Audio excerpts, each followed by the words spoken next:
Viidiyoo kana hanga xumuraa dhaggeeffadha. Yoo hanga xumuraa dhaggeeffachuu obsan qabaatiin immooti dabarsaa ofirraa. Viidiyoon kun dubartootaa fi dubartoota kiyya har'i hijiraa 1446 fixnee 1447 guyyaa lammataarra jira. Kaalendarri kiyya guyyaa lammataati jedha. Kanama tokko immoo guyyaa tokkoffaallee ka jedhu ni jira.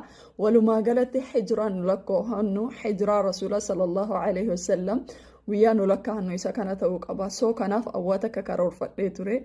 Inshaallah dubartoota keenya namoota muraasa irratti leenjii wayii dalaguu deema. Gara barnoota gara amantaatiin kennuudhaaf hin deema.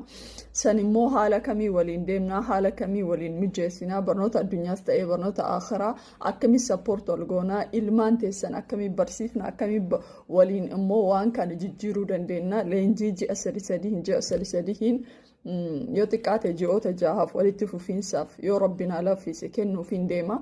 Baay'ina namarraa dantaan qabu. Nama muraasas yoo ta'e ni gahaa, garuu dhugumatti inni kun dhaloota ni jijjiira jedhee waan yaadee fi soo waan kanarraa mata duree kana asraa har'a guyyaa har'aa jimaata har'aa asraa irratti manuma kiyya kanarratti laayivii seennee dubartootni qofti ka waliin mari'annu taana. Tokkoffaa ufii kennaa dii walirraa barachuuf haala waliin mijeessina. Lammaffaa immoo leenjiin jiruu kenna. Soo kanaaf har'aa asraa irratti namni takka illee laayivii kiyya irratti akka nafne waliin mari'anna. Inshaallah maal akka yaadeen isinii himaa, achumarraan beeksisa asumarra isinii dalagee inshaallah ittiin bulmaataa fi akkamii akka waliin deemnu walumaan mari'anna.